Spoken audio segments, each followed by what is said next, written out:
मेरठ का मुस्कान पार्ट 2 इसने हम सबको चौंका कर रख दिया है। बीते कुछ दिनों में दो ऐसे हत्याकांड हुए हैं मेरठ में जिसने हम सबको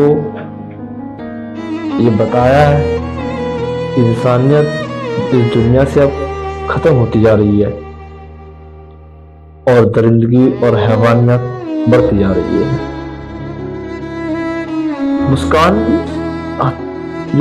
ने जो हत्याकांड किया था उसके बाद एक और हत्याकांड हुआ है मेरठ में, और वो भी कुछ ऐसा ही है। ट्विस्ट सिर्फ इतना सा है कि उसके 15 टुकड़े नहीं किए गए, उसको ड्रम में पैक नहीं किया गया, थोड़ा सा चेंज है। इसमें गला घोटकर उस व्यक्ति की हत्या की गई, उसके बाद एक सांप से 10 बार डसवाया गया, 10 बार। लेकिन समझ ये आ रहा है कि ऐसा क्यों हो रहा है और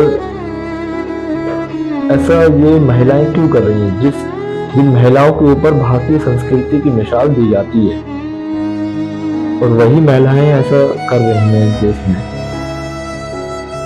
तो मुझे लगता है कि इस देश की संस्कृति बचाने में हम सब असफल रह रहे हैं। हम सभी को इस देश की संस्कृति के बारे में थोड़ा सोचना चाहिए, और ऐसा नहीं होना चाहिए, क्योंकि इस देश की संस्कृति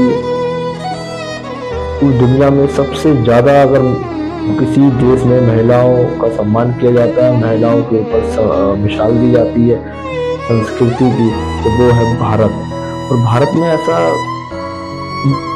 ऐसा हो रहा है कि अब तो समझ नहीं आ रहा है कि ये महिलाएं हैं या फिर कोई हैवान बन चुकी है ना।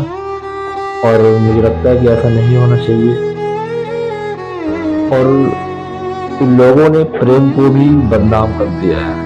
प्रेम एक इतना खूबसूरत वर्ड, जिसका एहसास इतना खूबसूरत है कि हम सोच नहीं सकते, हम उसकी कल्पना भी नहीं कर सकते। इतना खूबसूरत वर्ड, और उसके एहसास, प्रेम का जो एहसास है वो बहुत ही खूबसूरत होता है। इन लोगों ने प्रेम जैसी चीज को बदनाम कर दिया है।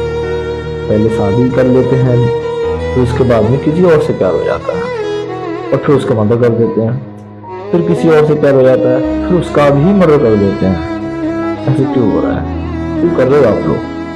गलत हो रहा है। थोड़ा सा सोचो, प्रेम को बदनाम मत करो।